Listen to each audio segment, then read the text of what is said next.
Warangal Congress party కార్యాలయంలో విలేకరుల సమావేశంలో దేవాదాయ శాఖ మంత్రి శ్రీమతి కొండా సురేఖ మాట్లాడుతూ రైతులకు రాయితీలు ఎత్తివేసిన గనుడు కేసీఆర్, ధనిక రాష్ట్రాన్ని అప్పుల పాలు చేసి కేసీఆర్ అని ఎద్దేవా చేశారు. వారి ప్రభుత్వంలో రైతులు ఆత్మహత్యలు చేసుకుంటే ఏమి పట్టించుకున్నారు అనే ఎదురు ప్రశ్న వేశారు. మీడియా మిత్రులందరికీ కూడా నమస్కారం. ముందుగా మీ అందరికీ కూడా వరంగల్ పార్లమెంట్ కాంగ్రెస్ అభ్యర్థి కడియం కావ్య గారిని పరిచయం చేస్తూ ఉన్నాను. ఇంకా అఫీషియల్గా డిక్లేర్ అవ్వలేదు, కానీ కాబోయే క్యాండిడేటు. మరి ఆమెను మీ ముందుకు పరిచయం చేయడానికి తీసుకురావడం జరిగింది. రేపు ఎన్నికల్లో మీ ఆశీర్వాదం, మీ సహకారం ఉండాలని కూడా కోరుకుంటా ఉన్నాను. ముఖ్యంగా ఈ ప్రెస్ మీట్ పెట్టడానికి కారణం ఏంటంటే, కేసీఆర్ గారు గత 10 సంవత్సరాలు కూడా ఒక ముఖ్యమంత్రిగా ఉండి కేవలం ప్రగతి భవన్కి, ఫామ్ హౌస్కు మాత్రమే అంకితమయ్యి ఏ ఒక్కరోజు కూడా గడప దాటి సెక్రటేరియట్కు వచ్చిన పాపాన పోలేదు.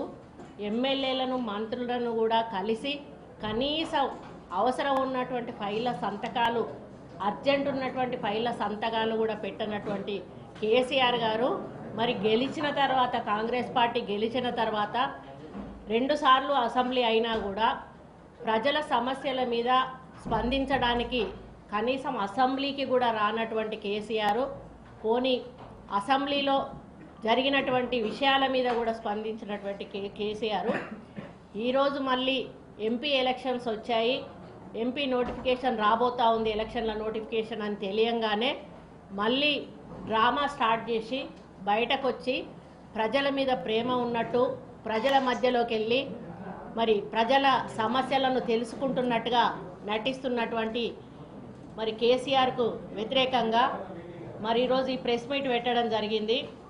రైతులను పరామర్శిస్తా అని చెప్పి బయటకు వచ్చి గతంలో రైతులను పూర్తిగా నిర్లక్ష్యం చేసి రైతులు ఆత్మహత్య చేసుకున్నా కూడా కనీసం వాళ్ళకి నష్టపరిహారం కానీ ప్రభుత్వం నుంచి ఆర్థిక సహాయం కూడా చెయ్యకపోగా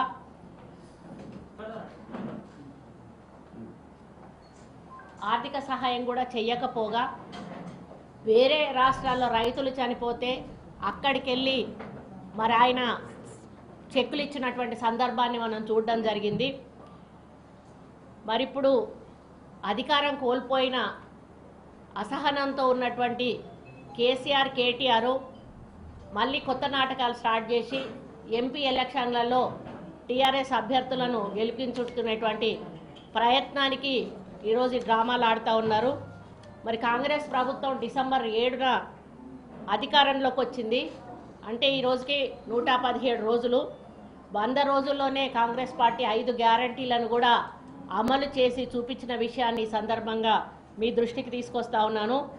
మరి కాంగ్రెస్ పార్టీ ఇంకా అమలు చేయట్లేదు అని చెప్పి నిన్న కేటీఆర్ ఒక ప్రెస్ మీట్లో మాట్లాడుతూ ఉంటే నాకు చాలా నవ్వొచ్చింది. 2500 మహిళకి ఇస్తామన్నారు, ఇయ్యలేదు అని. బాబు, మేము వచ్చి ఇంకా 100 రోజులే అయింది, 115 రోజులు అవుతుంది.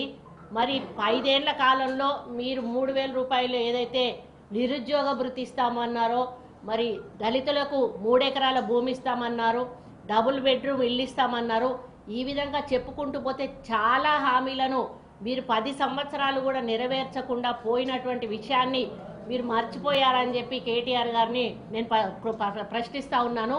మరి ఇంకా మాకు ఇప్పుడే అధికారంలోకి వచ్చాము, లాభాల్లో ఉన్న తెలంగాణను అప్పుల పాలు చేసి ఈరోజు మాకు వదిలిపెట్టారు. ఒక పక్క అప్పులు బ్యాలెన్స్ చేసుకుంటూ అభివృద్ధి కోసం ప్రభుత్వం ముందుకు నడుస్తూ వెల్ఫేర్ యాక్టివిటీస్ని ఈరోజు ప్రజల్లోకి తీసుకుపోతూ మరి ఎంత కష్టపడతా ఉందో అధికారంలో ఉన్న మాకు తెలుసు. మరి ప్రజల సొమ్మునంతా దుర్వినియోగం చేసి ఈరోజు మీరు కోట్లు దండుకొని ఒక పక్క నీ బిడ్డ లిక్కర్ స్కామ్లో మరి 100 కోట్ల కోసం జైల్లోకి పోయింది, నీ కొడుకేమో ఫోన్ ట్యాపింగ్ చేసుకుంటూ ఈరోజు ఎంతోమంది హీరోయిన్లు అటువంటి వాళ్ళను కూడా బ్లాక్మెయిల్ చేసి కొంతమంది అధికారులను ఈరోజు బలి చేసి వాళ్ళ ఉద్యోగాలు పోయి జైళ్ళలోకి పోయేటువంటి పరిస్థితి తీసుకొచ్చిండు. మరొక పక్క కాళేశ్వరం మేడిగడ్డ కట్టి మరి మీరు మొత్తానికి కాళేశ్వరాన్ని, మేడిగడ్డను కూడా ఈరోజు కూల్చాలా, ఏం చేయాలో తెలియనటువంటి పరిస్థితుల్లో మీరు వదిలిపెట్టిపోవడం అనేది చాలా బాధాకరం. మరి ఇటువంటి పనులన్నీ మీరు చేసి కాంగ్రెస్ రాగానే ఈరోజు కష్టకాలం వచ్చింది, కాలం కావట్లేదు అని చెప్పి మాట్లాడుతూ ఉన్నారు. అయ్యా బాబు, మేము వచ్చింది వర్షాకాలంలో రాలేదు, మేము వచ్చినాక వర్షాకాలం కూడా ఇంకా రాలేదు, వర్షాకాలం వస్తే కాలం కాకపోతే అప్పుడు కరువు వచ్చిందని మాట్లాడాలి. ఇప్పుడున్న పరిస్థితులలో రైతులు పంట హాలిడే ఇచ్చినా కూడా కొంతమంది రైతులు వేసుకున్నారు. పంట వేసుకోవడం వల్ల వాళ్ళు ఎండిపోయింది. ఎందుకంటే టేలెంట్కు వాటర్ రావు, మీరు వేసుకోకండి అని కూడా ప్రభుత్వం చెప్పినా కూడా వాళ్ళు వేసుకోవడం జరిగింది. మరి పంట నష్టం గతంలో మీ ప్రభుత్వం ఉన్నప్పుడు ఎకరాల కొద్దీ కూడా పంట నష్టపోయినా కూడా మీ రైతులకు పంట నష్ట పరిహారం ఇవ్వలేదు. గతంలో కాంగ్రెస్ ప్రభుత్వం ఉన్నప్పుడు పంటల బీమా పథకం ఉండేది. ఆ బీమా పథకాన్ని కూడా తీసేసి మీరు వాళ్ళకి ఎటువంటి నష్టపరిహారం రూపాయి కూడా చెల్లించినటువంటి పాపాన పోలేదు. కానీ ఈరోజు ఈ ప్రభుత్వము పంట నష్టపోయిన వాళ్ళకి, అదేవిధంగా పంటలు ఎండిపోయిన వాళ్ళ గురించి కూడా ఆలోచించి వాళ్ళకి అండగా ఉంటామని చెప్పి మా సీఎం గారు ఈరోజు మన సీఎం గారు రేవంత్ రెడ్డి గారు చెప్పడం జరుగుతుందని కూడా ఈ సందర్భంగా మరి తెలియజేస్తా ఉన్నాను.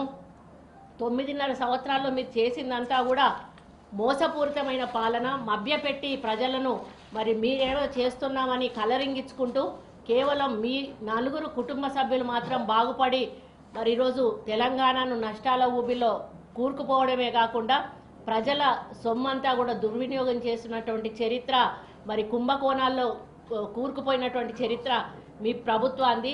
ఈరోజు కేసీఆర్కి మాట్లాడే నైతిక హక్కు కూడా లేదని చెప్పి నేను తెలియజేస్తా ఉన్నాను. ఎందుకంటే ఆయన అధికారంలో ఉన్నప్పుడు ఏ రైతు చచ్చిపోతేనో, ఏ రైతు కన్నా పంట నష్టం అయితే, వరదలు వచ్చినప్పుడు కూడా ఒక్కరోజు కూడా రైతుల దగ్గరకు వచ్చి పరామర్శించిన పాపాన పోలేదు. అధికారంలో ఉన్నప్పుడు గుర్తురాని రైతులు ఈరోజు ఎన్నికల సమయంలో ప్రతిపక్షంలో ఏదో చేస్తామని మాట్లాడడానికి రావడం ఏదైతే ఉందో అదంతా కూడా కేవలం రేపు జరిగే పార్లమెంటు ఎన్నికలను దృష్టిలో పెట్టుకొని కేసీఆర్ ఆడుతున్నటువంటి నాటకంగా నేను ఇక్కడ చెప్తా ఉన్నాను. మరి ఇదే విధంగా రైతుకు బంధు పథకాన్ని తెచ్చి అంతకంటే ఎక్కువ ప్రయోజనాలు చేకూర్చే విత్తన సబ్సిడీని ఆపేశారు, ఇన్పుట్ సబ్సిడీని ఆపేశారు, యాంత్రీకరణ పద్ధతిని, డిప్ స్ప్రింక్లర్ పై సబ్సిడీలు అన్నీ కూడా ఎత్తివేసి మిగతావన్నీ కూడా రైతుల భారాన్ని ఒప్పి దాన్ని ఇటు డైవర్ట్ చేసి మేమేదో రైతు బంధు ఇస్తున్నామని చెప్పి కలరింగ్ ఇవ్వడం జరిగింది. ఆ రోజు కాంగ్రెస్ ప్రభుత్వం అధికారంలో ఉన్నప్పుడు రాజశేఖర్ రెడ్డి గారు 2 లక్షల రుణమాఫీని ఒకటేసారి చేయడం జరిగింది. ఉచితంగా కరెంట్ ఇవ్వడం జరిగింది, సబ్సిడీ మీద విత్తనాలు ఇవ్వడం జరిగింది, రైతులకు గిట్టుబాటు ధర కల్పించడం జరిగింది, రైతులకు మరి పంటకు బీమా కూడా ఆ రోజు కాంగ్రెస్ ప్రభుత్వం ఉన్నప్పుడు ఇవ్వడం జరిగింది. అవన్నీ కూడా టీఆర్ఎస్ ప్రభుత్వం వచ్చినాక రైతులకు ఏమీ కూడా చేయలేదనే విషయాన్ని సందర్భంగా మరి తెలియజేస్తా ఉన్నాను.